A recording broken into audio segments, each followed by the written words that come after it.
My name is Blake, and I am a sophomore in the Richard A. Chaffetz School of Business studying accounting. I am from St. Charles, Missouri, and I will be showing you Grand Dining and Residence Hall.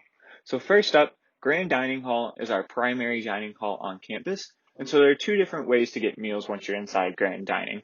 The first way is to use a meal swipe, and so the nice thing about meal swipes is you just swipe your meal pass and then you eat anything and everything inside the dining hall.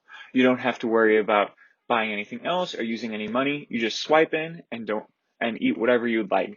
And the second way to purchase meals is using Flex Dollars. And so it essentially works the same way, except instead of using one meal swipe, you use 8 Flex Dollars to purchase a way into the dining hall and eat whatever you'd like.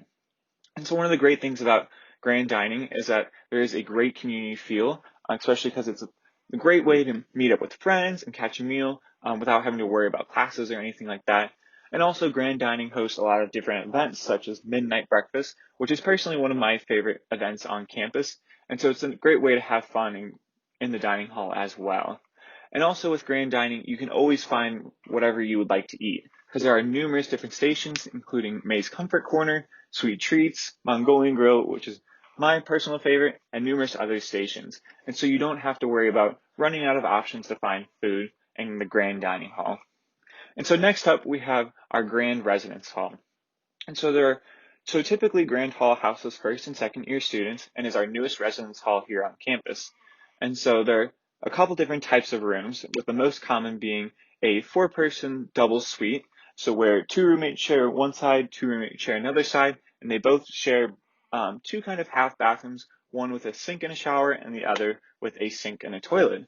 And so there are other different options as well, such as a 2-person single suite, which is a Jack and Jill style room, a 4-person single suite, where 4 roommates share their own individual rooms, they have a common space, and then 2 full bathrooms as well.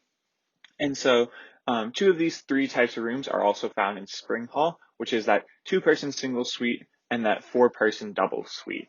And so with Grand Hall as well, there are a couple different learning communities in there as well, such as Diversity and Global Citizenship, Engineering and Innovation, and our Ethical Leaders in Business learning communities.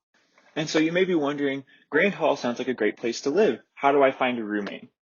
And so there are a couple different options for finding a roommate, which include rooming with someone you already know, or using a roommate assignment app called RoomSeek, in which you pick out your preferences such as, do I go to bed early or late? Do I like my space being kind of a social space, or do I like it using as my study space?